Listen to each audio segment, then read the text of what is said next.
Say, He is Allah the One, Allah the Eternal Refuge. He neither begets, nor is He born, nor there is anyone equivalent. Brothers and sisters, on behalf of Mercy Dawah Center, I would like to welcome you all. And thank you for joining us. I also would like to take this opportunity to thank the shuyukh who took the time from their busy schedule. We will start today's program with the recitation of the Quran. Then Sheikh Abdurrahman and Sheikh Ali Nasser will deliver a speech, followed by Q&A up until Maghrib Salah. We will have dinner right after Maghrib, inshallah. There will be a kids gift giveaway by Brother Asher Nazir, inshallah ta'ala. So now, without any delay, I would like to call Ayan Aminzada to come and read a few verses of the Quran for us.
Jazakallah khair, Ayan Aminzada, for the nice recitation.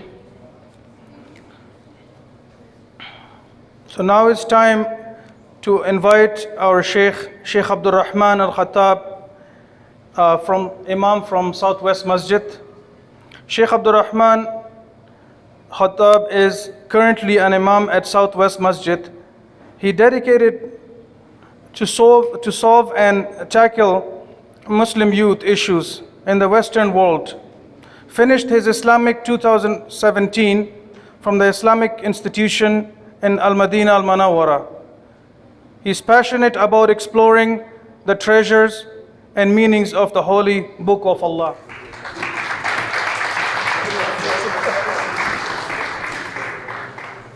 أعوذ بالله من الشيطان الرجيم. شهد الله أنه لا إله إلا هو والملائكة وأولو العلم قائما بالقسط لا إله إلا هو العزيز الحكيم.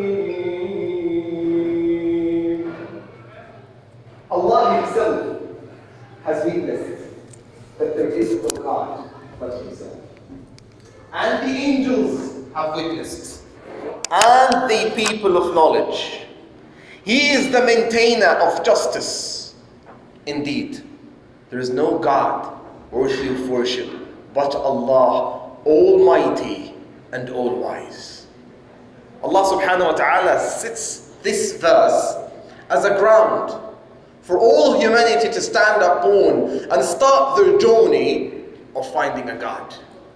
And I would like to start today the short speech and reminder, I would call it, with you, with two questions only, just to explore them and try to touch the surface of the water. For sure, we're not going to go deep in the Tawheed and the usul of the Tawheed today, but we're just trying to answer some questions in order to leave this room with a little solid ground of Tawheed and Aqidah. And those two questions simply, why would people turn away from Islam? And why would people turn to Islam? 3 by 3. Let's sit it at this way. So let's take the first question here. Is why would people turn away from Islam? Turn away is about those non-Muslims who haven't yet found Islam as a lifestyle of their life. About those newly Muslim who are yet step in, step out. About those who are already Muslims, but they're shaky-wakey. They're not fully into Islam. They're holding Islam only by name. For all those kinds of people, this question is for you. 3 reasons. The first one is what we call it ghafla, heedlessness. And heedlessness had many sources and reasons behind it. Heedlessness can be from the worldly life distractions that you have from a day to day. And today we're living in a very materialistic world where men and women, youngsters and elders are working for 10, 20 hours. They got no time to stop. Pause for a second. Just pause. Wait. Look. And ask yourself, why am I here? What's the purpose of life? What's the destination? Who's your God? Who's your founder? Where are you going? They don't have time for these questions. Let me just survive. For God's sake, just leave me alone. Let me pay my bills. Let me take care of my kids. Let me take care of my family. And then we can discuss God and all these other problems filling your head. Heedlessness can also be caused by the social media. The social media that misinterprets, that misintroduces the idea of Islam, the ideology of this religion to people. A great example that will be presented to that is Ikrimah ibn Abi Jahl radiyallahu anhu. Ikrimah ibn Abi Jahl has lived the golden age of Prophet Muhammad sallallahu alayhi wa sallam. He is a Sahaba. After 23 years, or 22 roughly, after Prophet Muhammad sallallahu alayhi wa sallam conquered Mecca and came back, Ikrimah ibn Abi Jahl, along all of that time, he was an enemy to Islam. He was the son of the worst enemy to Islam. And when Prophet Muhammad, peace be upon him, conquered Mecca, and he took over Mecca, Ikrimah ibn Abi Jahl came there after 22 years, sitting in front of Prophet Muhammad and asking him, إِلَى مَا تَدْعُ يَا Muhammad? Hey, what's your message, O Muhammad? Wallahi, I read this, and I pause for a second. Are you kidding me? 22 years in Mecca, in the land of Islam, and you don't know what Islam is about? You don't know what the ideology of Islam? He's asking the simplest question. Hey, what's your message? And Prophet Muhammad starts telling him, and tashhad an la ilaha illallah, you testify no God but Allah, and I am the messenger. And our deen invites and recommends and encourages for the best of manners, to connect to your relatives, to your neighbors, and to treat others with the goodness and excellence, and to treat your parents with excellence. He started listing all those good manners and etiquettes, and Ikrimah is listening for the first time. For the first time. It's not like he was living in Canada. He was not living in Calgary. He was living in Mecca. Yet, suddenly he said, "Wallahi, that's a beautiful. إِنَّهُ لَأَمْرٌ حَسَنٌ جَمِيلٌ." And he accepted Islam. Many people today are illusioned, are blinded by the social media that presents Islam to them as a religion of terrorism, as a religion of oppression. Look how they live back in the countries. Look how most Muslims today are refugees and poor. Why do you invite me to such a religion? Look how women are oppressed. Look how they wear the niqab and the hijab and this and that. It's all illusion by the social media that brings a different picture to Islam than the reality of what it is. Ikrimah ibn Abi Jahl represents many, if not all, the non-Muslims today who don't know anything true about Islam. They got lots of information, but they don't have any of the true knowledge about this religion. Heedlessness is the first reason. Second reason is your hidden past that you have in your mind. Many people would be hesitant about taking a step into Islam because how and why would God accept me with the history that I have in my hand? I got so much blood in my hand. Why would Allah accept me?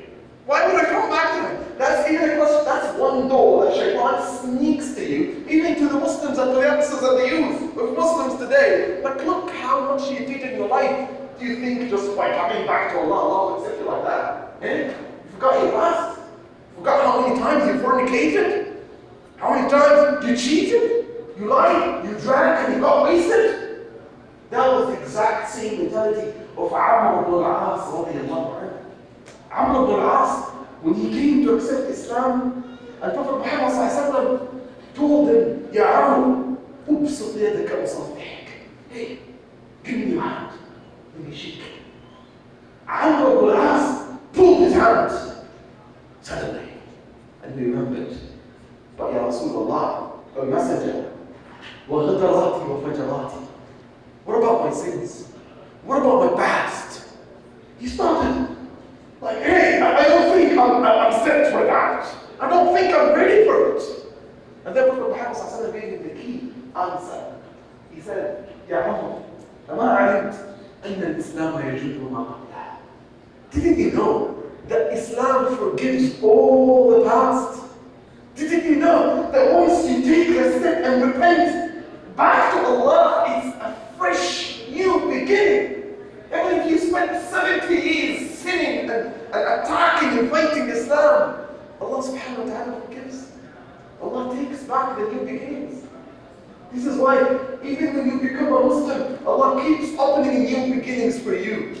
From a Friday to a Friday, it forgives all the sins. From a Salah to a Salah, it forgives all the sins. From a Umrah to Umrah, it forgives all the sins. Allah loves new beginnings. That's the second reason. A third, and the most dangerous one, is arrogance. Arrogance was the reason that the most corrupted man in this nation refused Islam, whom we know as Abu Jahl, Amr ibn Hisham. Abu Jahl, a very known man in the history of Islam, a very respectful man among his own tribe, a one man that Prophet Muhammad, peace be upon him, was wishing that he would take Islam. And he said, Allahumma a'izz al-Islam bi'ahdi al-umrayn. This man, he said it with his own tongue. Wallahi inni la'a'lamu annahu nabi. Wallahi, I know for sure that this man is a prophet. Muhammad, peace be upon him. But I'm not believing. I'm not believing. Why? Arrogance.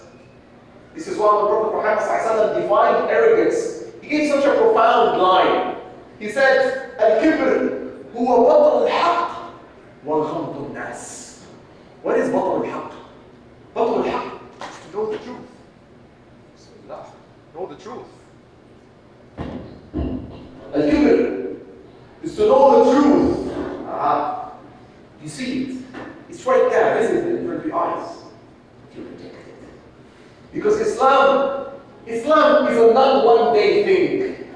Islam is not a Sunday 10 a.m. you do whatever you want and you just come back again, you go back to your old lifestyle. No.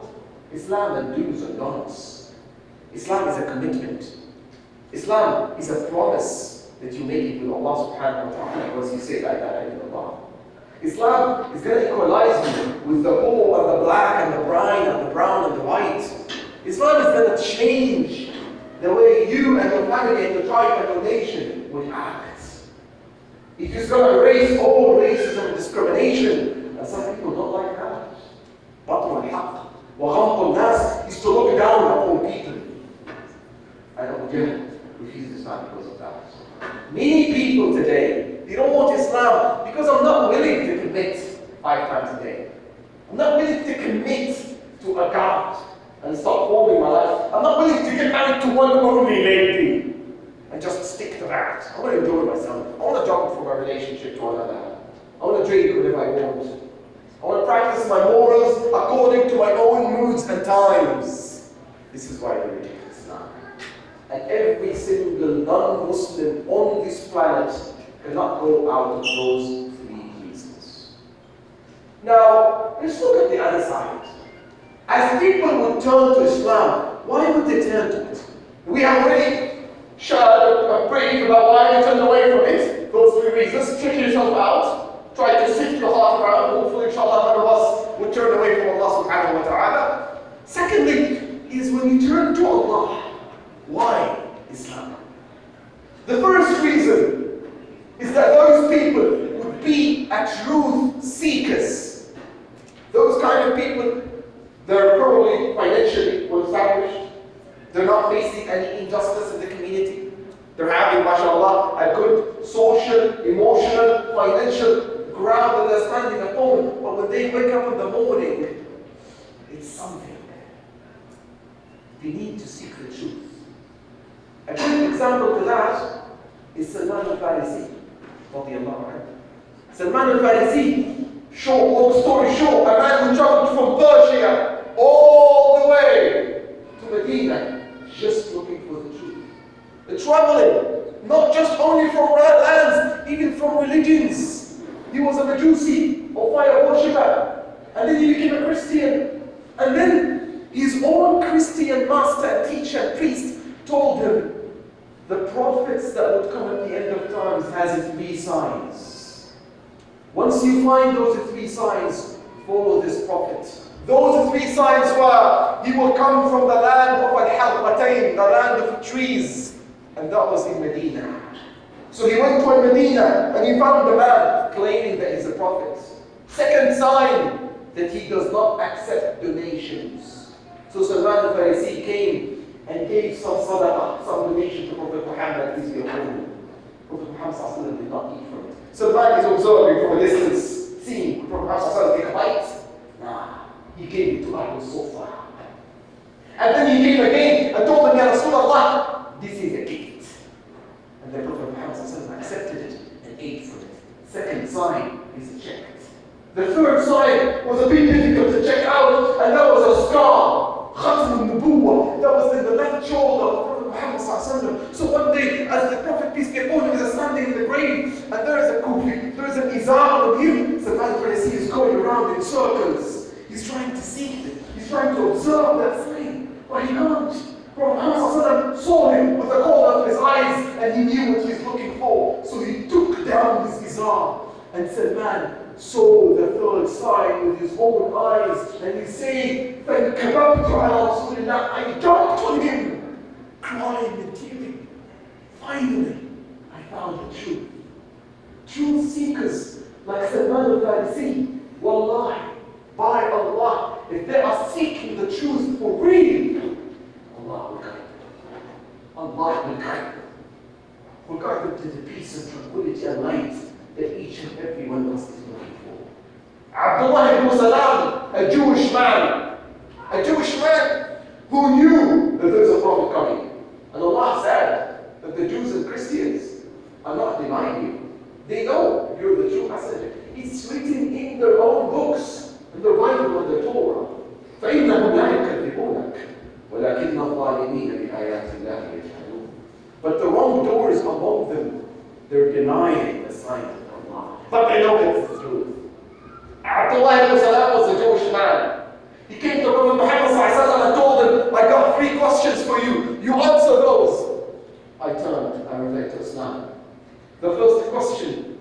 is what is the first sign of the Day of Judgment? What is the first food that the people of heaven would eat? And the last question, how is it determined that the newborn would become a male or a female? Answer me. Prophet Muhammad ﷺ received those answers from Jibreel alayhi salam. When he mentioned the name of Jibreel, he said, هَذَا عَدُوٌّ لِلْيَهُودِ. We hate this angel. They don't like Gabriel. They probably like Mikael. The first answer, that the first sign of the Day of Judgment, a fire that will drag people from the east to the west, and the first food that people will be eating in paradise is the liver of the whale. Has anyone tasted that before? Not yet? Maybe one day. One day, inshallah, we'll taste that. It's going to be, I promise you, so delicious.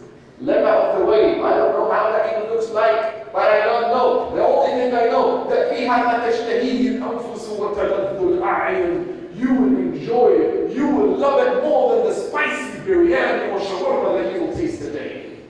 Prophet Muhammad ﷺ gives that answer. And the last answer, when the liquid of the man overcomes the liquid of the woman, he becomes a male. When the liquid of the woman overcomes the liquid of the man, he becomes a female. Abdullah ibn Salam, on the spot, he says, I testify and bear witness, no God but Allah, and you are the messenger of Allah. Truth seekers. If you're a truth seeker, you will find the truth. Second thing is an inner goal. An inner goal that you're living your life, but there's some sort of missing thing in the heart. Something is missing. And this is the story of Abu Dharr al-Ghafari radiyallahu anhu. Abu Dharr, who was probably worshipping an idol, statue. And as he's worshipping and he's so deep into it, right? A wolf, as the story narrated, 2 wolves came and urinated on his god. Oh, he's worshipping God. He's worshipping a god. 2 wolves are coming and just doing their thing with that god. He realized that a God whom the wolves are urinating in him can never be God. فَلَا خَيْرَ فِي رَبٍّ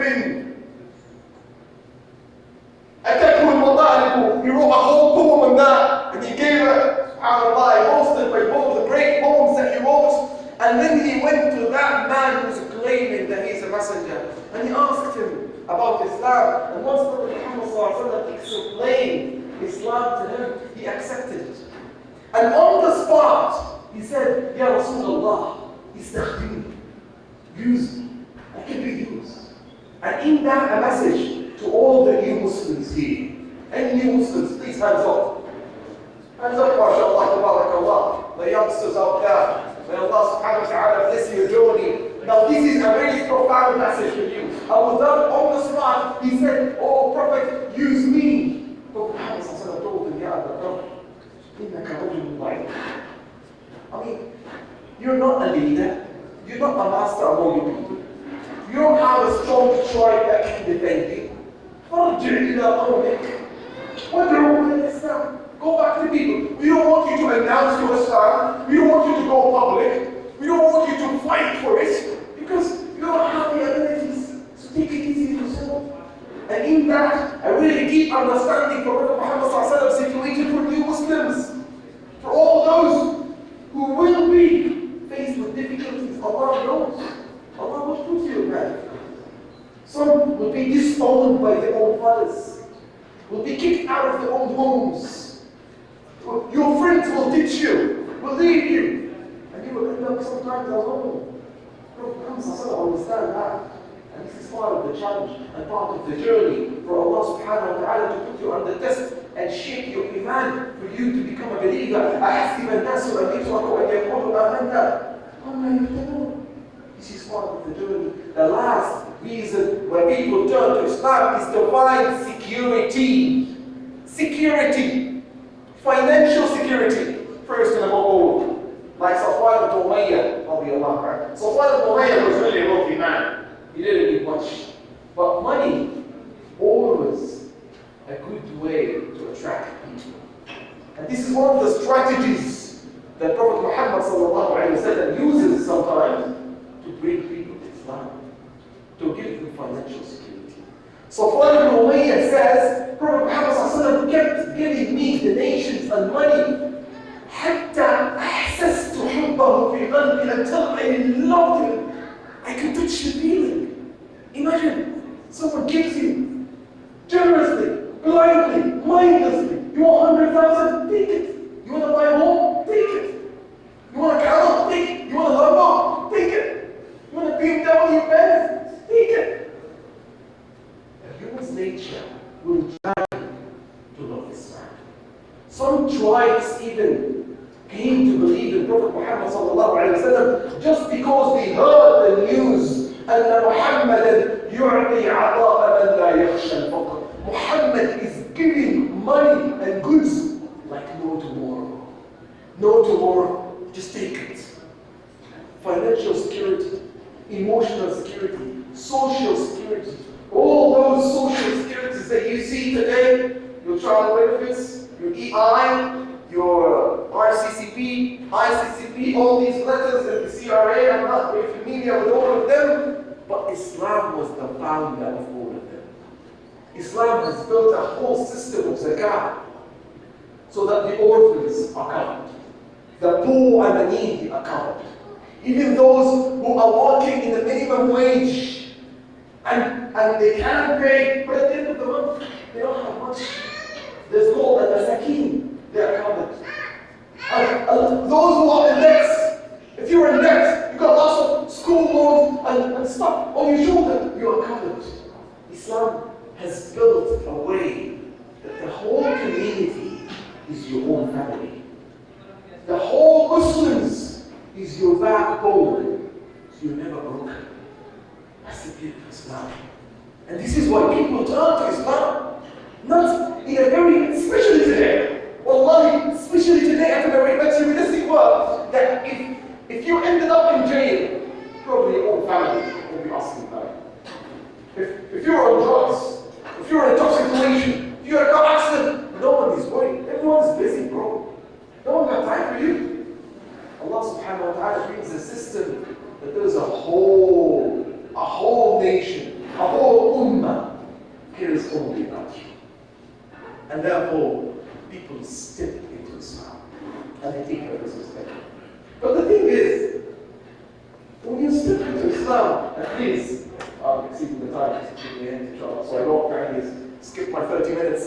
When you come into Islam, and that's the challenge here. People think, once I say, Ashhadu an la ilaha illallah wa anna Muhammadan Rasulullah, my life is going to change drastically. It's like that only you wake up in the morning, oh, so much peace. But that's the problem of Wahshi ibn Harb. Now probably we discussed this story days ago. Wahshi ibn Harb, he is treating Allah subhanahu wa ta'ala give and take. Listen, you give me money, you give me freedom, I come to Islam. You don't give me, I'm not into this. That's the way he's decided. And Bilal ibn Rabah, another virgin, he gave him the lesson that إنما يطلب الحق لذاته ولا يساب بثمن العاجل. When you're seeking the haqq, when you're seeking the truth, you seek it for yourself. You don't seek it for other purposes. So all those new Muslims, young men over there, what's your name? Please introduce yourself. Anthony. When you accepted Islam, and next morning, you opened up your garage, did you find a Lamborghini there standing for you? No, you did not. When you checked your bank account, did you find $1 million deposited in your bank account or not? No, you did not. Did you find a beautiful lady and wife laying next to you and just making your life peace and tranquil?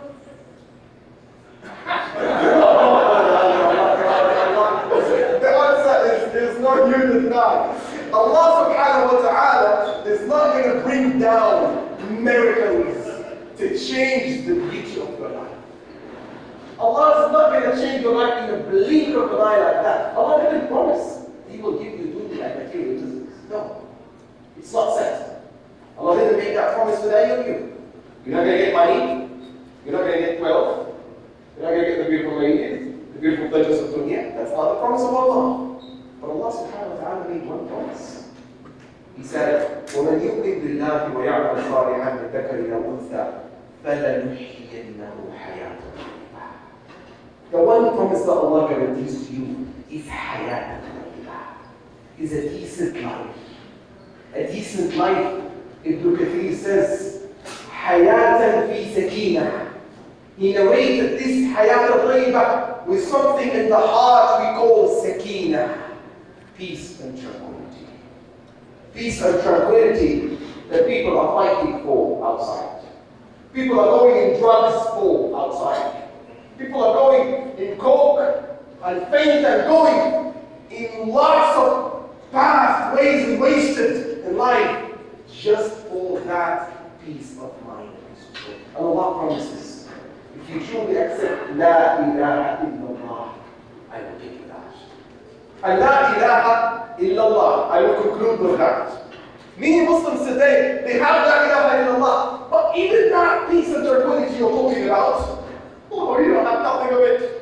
Our life is up and down. My work, I just got fired yesterday. I have problems with my wife. My life is shaking. This and that. I don't know. Even the Muslims are not having that because they did not apply La ilaha illallah truly. They did not apply the essence of it. And the essence of it has two sides. As we have in Tawheed. I'm not going to go technical today, but La ilaha illallah is consisted of two things. Al-nafi wal-ithbat is to deny and to prove. And La ilaha illallah has 7 pillars. As we all know, al-ilm wal-yaqeen wal-ikhlas wal-sidq wal-qubul wal-inqiyad wal-mahabba. 7 pillars. Okay, we'll talk about it later inshallah somewhere in the future. But those 2 rules, La ilaha illa Allah. I want you to live just for a second with La. Just La. Many people are not practicing this La. This is why when you come to Islam, when you claim you're a Muslim, you have to practice this La. And La, Ibn al-Qayyim says in this La, when he defined the meaning of tawakkul, he said, هو قطع القلب عن الخلق. Look at that definition. That would give you an understanding of this La. What is La? It means to cut off your heart of all creation. This is the first no. That you are not attached to anything. You're not attached to pornography. You're not attached to your own children and your wife and your friends and your family and your beloved ones. There is nothing wrong with loving all these people, but not to attach. Attaching is dangerous. Allah subhanahu wa ta'ala makes sure to cut all these attachments. This is why you find Abraham, peace be upon him, was tested in this land. It wasn't easy. And Allah subhanahu wa ta'ala ordered him to slaughter his own son. Why? Why do you think that? Is Allah subhanahu wa ta'ala playing with the feelings of Ibrahim? Does he just want to test his iman? No. It's all about giving him a lesson of La. Don't attach your heart to anyone else. This is the priority. Second.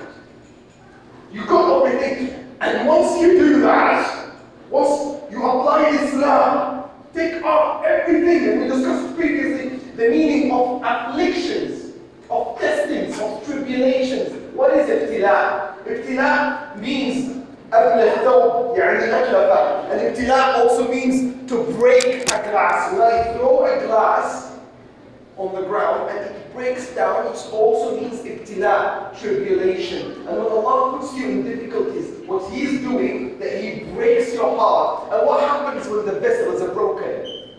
Everything starts seeping out of it, right? And nothing stays inside your heart except Allah subhanahu wa ta'ala. We will come to that, except Allah. But the main goal now is to take off everything of your heart. This is why Prophet Muhammad was really heartbroken. You need to be heartbroken sometimes in order to get everything out. Clear your La ilaha. This is why Allah subhanahu wa ta'ala took the help and the mouth of Ayyub to teach him La ilaha. And the slaughtering of Ismail is to teach him La ilaha. And Prophet Muhammad sallallahu alaihi wasallam, Khadija dying is La ilaha. His uncle dying is La ilaha. His own 3 sons dying, La ilaha. The beloved uncle Hamza is dying, La ilaha. All these events happening in the Prophet's lives to teach them there is nothing should exist in your heart. This is why when Allah subhanahu wa ta'ala puts them in difficulties, the first thing that they would come out of their mouth is that word, La. When Prophet Muhammad sallallahu alaihi wasallam was in the cave of Thawr, hiding with Abu Bakr as-Siddiq radiallahu anhu. And Abu Bakr said, Ya Rasulullah, لو أبصر أحدهم تحت قدم. We are exposed. What did Prophet Muhammad say? Anyone? La. So I'm looking for. La tahzan. Don't grieve. Don't grieve. Inna Allah. When Musa alayhi salam was shaking in front of the Pharaoh, the first thing Allah subhanahu wa ta'ala told him, La takhaf, don't fear. And Musa alayhi salam took that lesson seriously. So that when his pathway was blocked with the sea, he repeated that word again. And his people was shaking. His Banu Israel, the children of Israel, did not have this lesson of La ilaha. So they said, Inna la mudrakun. I mean, we're done, we're caught. Musa alayhi salam said, Kalla, inna ma'iya rabbi sayahdi. When you start applying this La in your life, you will find the true peace. You will stop worrying about making friends. You stop worrying about getting married at that specific time with that specific person. You're not vulnerable as you used to be. This is what Islam gives you. A strength internally that will reflect itself externally in your relationships, in your work, in your school, in your life, in your surroundings. That's the first thing. La ilaha. And then, as you clear your heart of everything, you have to put inside the right peace at the right place. Illallah. That nothing stays in your heart except Allah subhanahu wa ta'ala. And Ibrahim alayhi salam established this, that you don't feel anything. You're not afraid. Suddenly, you wake up in the morning, you're not panicking or overthinking about paying the bills because you realized so far. You realized now that the rizq and the provisions that come to you through one God. You shall not grieve. This is why Allah subhanahu wa ta'ala said, summarizing all what I've said in the last 20 minutes, بَلَى مَنْ أَسْلَمَ وَجْهَهُ لِلَّهِ وَهُوَ مُحْسِنٌ فَلَهُ أَجْرُهُ عِنْدَ رَبِّهِمْ وَلَا خَوْفٌ عَلَيْهِمْ وَلَا هُمْ يَحْزَنُونَ. When you truly submit to Allah, Allah promises you with 2 things. You will not fear from the future, and you will not grieve about the past. Simple as that. Whatever you lost, Allah subhanahu wa ta'ala will replace it with something better. And whatever is coming, Allah will bring it right to you as long as you believe in Him as a provider. And Ibrahim alayhi salam, with his own people, threatened him about being thrown in the fire. He said, وَكَيْفَ أَخَافُ وَكَيْفَ أَخَافُ مَا شَكَرُ. Like, how do you expect me to fear? I'm not afraid. Can you feel that? I'm not afraid from tomorrow. I'm not afraid from your God. I'm not afraid from losing my job. I'm not afraid from dropping out of school. I'm not afraid from losing friends. I'm not afraid from losing my family. I'm not afraid from paying my bills. I'm not afraid from anything. And that cannot be applied except with illallah. Illallah. This is what Prophet Muhammad said. The beautiful and profound hadith that I would like to conclude with. من جعل الآخرة همه. Whoever made, or in the other hadith, من جعل الهموم هما واحدا. Whoever made all his concerns one, meaning that if the only concern to you was pleasing and satisfaction of Allah subhanahu wa ta'ala, was the hereafter, Allah subhanahu wa ta'ala كفاه الله شرهم. Allah subhanahu wa ta'ala will sacrifice him from all his concerns. وَمَنْ تَشَعَّبَتْ بِهِ هُمُومُهُ. And whoever is concerned from many sources is thinking about the satisfaction of his own friends, his own spouse, his own friend, his boss, his community, his people. Like, he got lots of concerns. Allah subhanahu wa ta'ala will let him drown in all these concerns. وَلَا يُبَالِ اللَّهُ بِأَيِّهَا هَلَكَ. Allah subhanahu wa ta'ala doesn't care anymore with any of these concerns. Destroy you. This is the meaning of Tawheed. This is the beautiful meaning of La ilaha illallah. That once you start applying it in your life, Allah subhanahu wa ta'ala guarantees you the absolute peace and tranquility in this life and the hereafter. There's so much to be shared in this beautiful journey of La ilaha illallah. That we need to live with it. We need to step fast on it. As you will be shaking in this life. And as we always mention, Allah subhanahu wa ta'ala will not let you say it just like that. With no testings and afflictions happening. You will be tested to the point that you would question this word. حتى إذا stay as a Muslim. Stay as a Muslim. وَظَنُّوا أَنَّهُمْ قَدْ كُذِبُوا. Sometimes you reach a point you start questioning your path. You start looking back again and again and again. But as long as you have truthfulness, the true love, and the true fear, and the true submission to Allah, Allah will never let you down. جزاكم الله خيرا وبارك الله لي ولكم. صلى الله وسلم على نبينا محمد وعلى اله وصحبه اجمعين. السلام عليكم ورحمه الله وبركاته.